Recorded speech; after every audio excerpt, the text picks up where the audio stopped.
Good afternoon, CFM. It's Coach Matt. On our Wednesday workout, we're doing our deload day number 3 as well as our back squat sets for today. So in the midst of the rest of the deload conditioning, you will also have your back squat rack set up, and we're doing our sets of in the range of 40 to 50% for sets of 8 today. So let's begin with the warm-up. 3 minutes of warm-up pace cardio, and then 3 rounds through 10 reps on the right and the left, supported lateral leg swing. So supported just means I want you leaning forward and I want your hands to be planted on something as you're swinging that leg laterally out and across your body to get a little bit better motion. If your arms are free, a lot of times we tend to move them around a little bit, and that can take away from the motion at the hip and the leg, okay? Jefferson curls. Take your PVC pipe, and this can be one where if you want to get a little extra motion, you want to stand on something, I'll go ahead and stand on the bench, but you could stand on a plate or something else that is relatively higher than its surroundings. Tuck your chin first, curl your upper back, slide that thing down, all the way down, down, down, down, down. If you can go past your feet by a little bit, and then curl right back up about that fast. And this is fine to do with a little bit of weight. I obviously don't want to do it with like a ton of weight, but a little bit of weight is great for stretching out the ligaments and the tendons and the connective tissue, the muscles and the fascia all in your back, okay? Next one, we'll do a 50-foot band monster walk. So get the small mini bands, and we're gonna put it around the base of your kneecap, right? And then we can do one where you're moving forward and reverse, and then another where you're going side to side, and then another where you're going forward and reverse. When you're moving forward and backward, try to make your hips stay square with the direction you're moving. So in other words, I don't want you to go like pivot, pivot, pivot like this. I want your hips to stay square.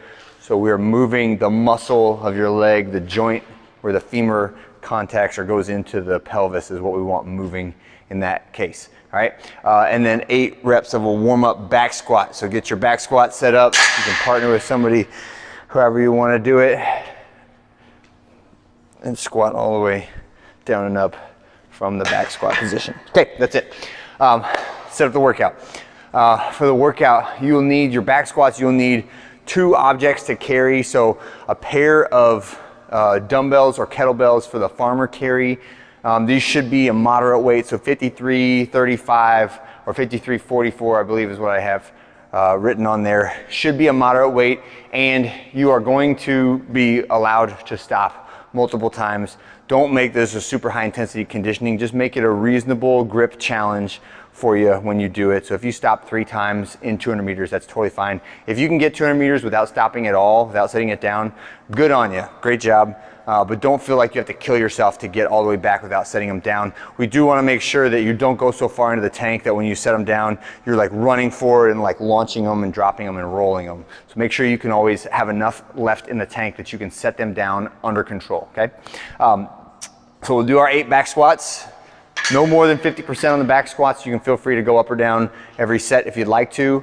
Then we're doing a 200-meter farmer carry. Then we're coming back and getting on the bikes for 30 for the guys, 24 for the ladies. Again, maintaining that deload pace is a little bit faster than, say, a zone 2 low and slow day, but not as hard as like a 4 rounds for time workout kind of day, all right? And then V sit-ups, 10 to 15 reps, and the range there is to allow you to get the most out of that without attacking the low back, right? So GHD sit-ups and V sit-ups can kind of attack the low back. If you end up that your core and the muscles that hold your core in the right position get fatigued, and then we start just pulling on the spine with our psoas and hip flexors. And a lot of times that's not only less effective for the muscles in the core, but it actually trains us to be in a bad position, and it puts a lot of excess shear on our low back, right? So make sure you stop. If you feel any kind of tension or pulling in the low back, just scrap the movement, change it. You can switch it out for some curl ups or for some regular crunches, bicycle crunches, anything in that